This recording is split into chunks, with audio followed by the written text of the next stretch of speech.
Você já teve a nítida sensação de que as ruas que cruzamos todos os dias mudam completamente de atmosfera quando o sol se põe?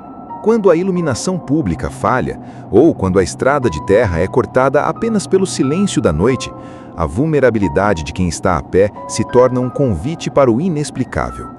Hoje, eu trago 3 relatos reais e perturbadores de pessoas que estavam apenas tentando voltar para casa ou descansando na própria calçada e descobriram que a solidão das ruas é uma ilusão.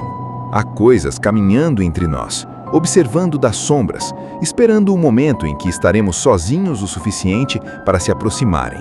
Prepare o seu fone de ouvido, apague as luzes e me conte nos comentários. Você teria coragem de andar sozinho na sua rua às 3 da madrugada? Vamos aos relatos.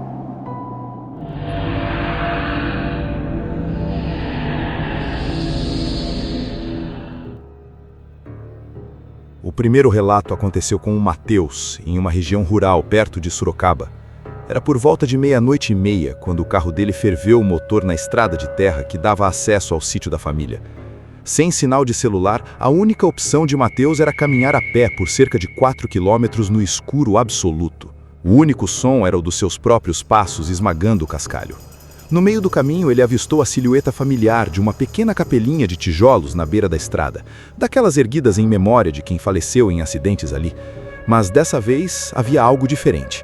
Uma mulher, vestida com roupas escuras e lenço na cabeça, estava ajoelhada em frente à capela, de costas para a estrada. Matheus sentiu um alívio momentâneo. Pensou ser uma moradora local pagando alguma promessa. Conforme se aproximava, ele diminuiu o passo e disse em voz alta: "Boa noite, moça. Tudo bem? Meu carro quebrou ali atrás." A mulher não respondeu. Ela continuou estática, mas Matheus começou a ouvir um sussurro. Não era uma prece. Era um choro baixinho, agudo, misturado com um som estranho, como de respiração sufocada. Quando Matheus ficou a menos de 2 metros dela, a luz da lua iluminou o chão.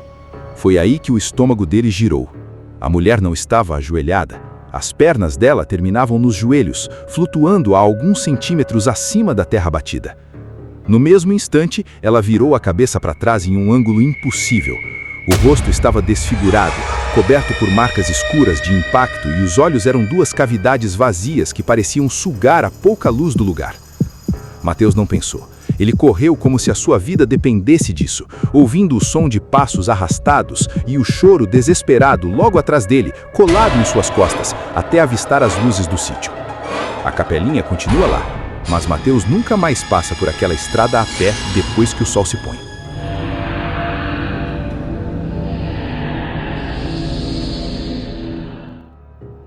Nosso segundo relato vem de Tiago. Ele trabalhava como garçom no centro da cidade e costumava voltar para casa a pé por volta das 2 da manhã para economizar o dinheiro do aplicativo. O caminho era sempre o mesmo, incluindo o trecho de calçada que contornava um muro alto e cinzento do cemitério municipal. Ele já estava acostumado com o clima pesado do lugar, mas em uma terça-feira fria, a atmosfera parecia diferente. A névoa estava baixa, batendo nas suas canelas. Ao longe, sob o poste de luz piscante bem em frente ao portão principal do cemitério, ele viu um homem vestindo um terno cinza antigo, parado, olhando fixamente para os lados. Conforme Tiago caminhava pela calçada oposta, o homem atravessou a rua devagar e começou a andar na mesma direção, cerca de 10 metros à sua frente. Tiago manteve o passo, incomodado. O homem também continuava sua caminhada, nem rápido nem lento. O silêncio da madrugada era tão profundo que ele conseguia ouvir o eco dos seus próprios sapatos no cimento. Mas o homem de terno cinza não fazia som nenhum. Seus sapatos batiam no chão no mesmo ritmo dele, mas em completo silêncio. Tentando disfarçar o medo, Tiago pegou o celular para fingir uma ligação.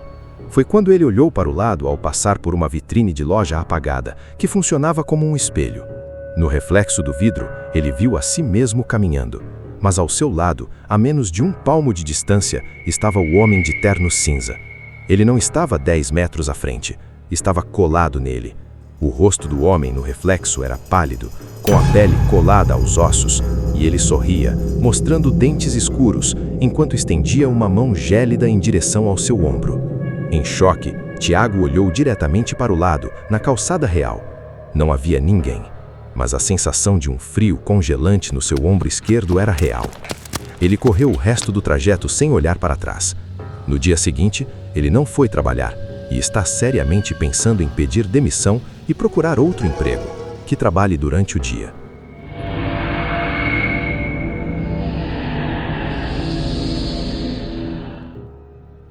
O último relato mostra que nem mesmo o portão da nossa própria casa é uma barreira segura para o sobrenatural. Aconteceu com Letícia. Era uma noite de verão extremamente quente e ela não conseguia dormir. Por volta das 3 da manhã, ela decidiu abrir o portão de ferro e sentar-se nos degraus da calçada para tomar um pouco de ar fresco e mexer no celular. A rua residencial estava completamente deserta e silenciosa. Passados alguns minutos, Letícia ouviu um som arrastado vindo do início do quarteirão. Um som de chinelos velhos batendo no asfalto. Ela ergueu os olhos e viu uma figura curvada caminhando lentamente sob a luz amarelada dos postes. Parecia uma mulher idosa, usando uma camisola branca longa, segurando uma sacola plástica. Letícia achou estranho uma senhora daquela idade andar sozinha tão tarde, mas assumiu que pudesse ser alguma vizinha, talvez com demência, que havia escapado de casa. A idosa vinha vindo, mantendo os olhos fixos no chão. Quando ela chegou exatamente em frente à casa de Letícia, ela parou. Aquele som dos chinelos cessou. Letícia, por educação e um pouco de receio, disse: "Oi, a senhora precisa de ajuda? Está perdida?" A mulher lentamente ergueu a cabeça. A luz do poste bateu diretamente em seu rosto, e Letícia sentiu o ar sumir dos seus pulmões. Aquela criatura não tinha olhos. No lugar deles, a pele da face era contínua, lisa, como se os olhos nunca tivessem existido ali naquele rosto. A boca se abriu em um buraco negro, de onde saiu um som que parecia o chiado de uma televisão velha fora do ar, misturado com dezenas de vozes sussurrando alguma coisa que não entendia. O pavor paralisou suas pernas por segundos que pareceram horas. Quando a criatura deu o primeiro passo em direção ao seu degrau, esticando os braços com dedos longos e secos, o instinto de sobrevivência da jovem despertou. Letícia jogou-se para trás na hora, bateu o portão de ferro com força e trancou as 3 fechaduras da porta principal. Do lado de dentro, ela conseguiu ouvir os chinelos arrastando na calçada e depois 3 batidas secas e violentas no portão de ferro.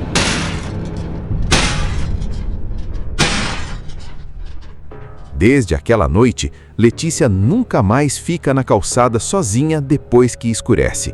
E desde então, morre de medo de encontrar a mulher idosa de novo, passando em frente à sua casa.